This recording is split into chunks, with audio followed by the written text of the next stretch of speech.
Al Capone is the first name that comes to mind when discussing mafia and gangsters. His story is a strange one, beginning as the child of an honest family and ending up as the most notorious mafia boss in the world. On January 17, 1899, in New York, Al Capone was born to Italian immigrant parents. His father worked as a barber, and his mother as a seamstress.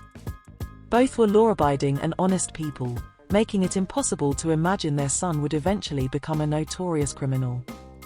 However, Capone's life took a different path when he met Johnny Torrio.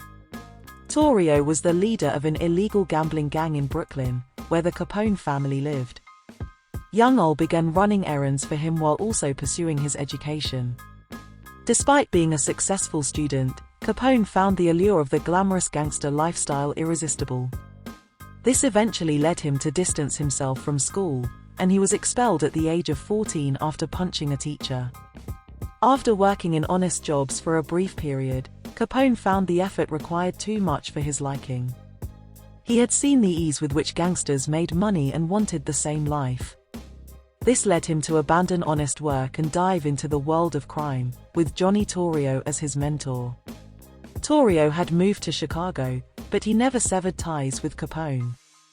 He introduced him to a gangster named Frankie Yale, who ran a nightclub on Coney Island.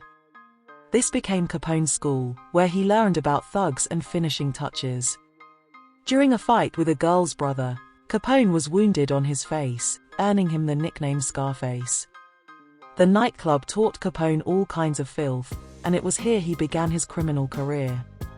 Eventually, Torrio summoned Capone to Chicago in 1919, where he put him to work as a henchman in the brothels owned by the organization. It was there that Capone contracted syphilis, which later became a problem for him. In 1920, the U.S. Constitution passed an amendment prohibiting the sale and distribution of alcohol. This resulted in the government withdrawing from the alcohol industry, leaving it to bootleggers like Torrio's organization. Capone quickly rose to a leadership position within the organization due to his ruthless and intelligent nature. Capone's loyalty to Torrio led him to become his right-hand man at the young age of 21. The organization quickly filled the void created by the government's withdrawal from the alcohol industry by smuggling alcohol from Canada to the US, with Capone leading the operation. In 1920, Big Jim Colosimo, the leader of the family Torrio worked for, was assassinated, and Torrio took his place. Although never proven, it is believed that Capone organized the assassination at Torrio's command. The notorious gangster, Al Capone, rose to power during the Prohibition era in the United States. He found numerous ways to bootleg and distribute alcohol, all while bribing law enforcement and judiciary officials to prevent any interference in his operation.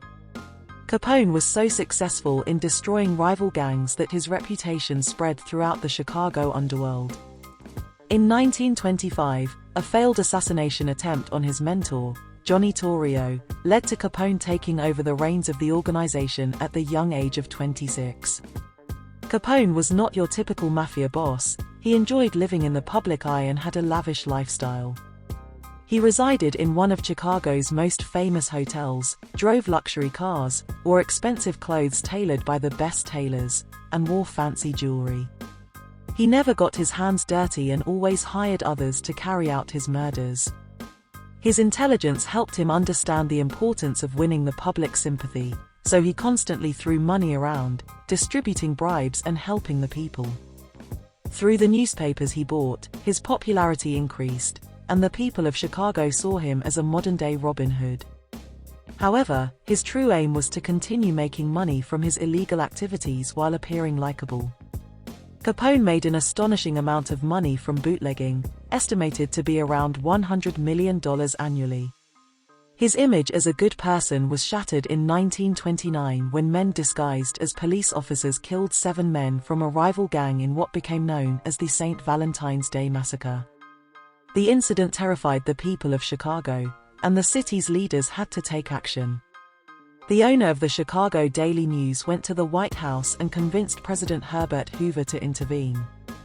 Under the leadership of Eliot Ness, federal agents arrived in Chicago to put an end to Capone and his gang.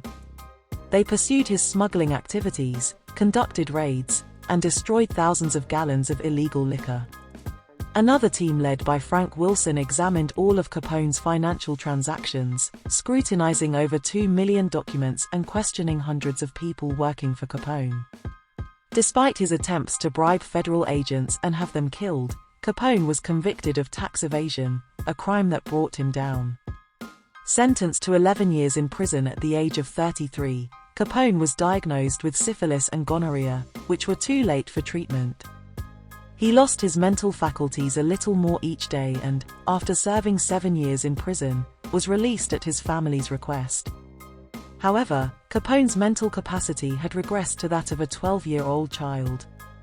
The once feared mafia boss had lost his mind, and he died on January 25, 1947, at the age of 48, having lived a fast life and gaining immense power and wealth, only to complete his journey by losing his mind. We hope you enjoyed the video. Don't forget to subscribe to our channel for more content like this. Thank you for watching, and we'll see you next time.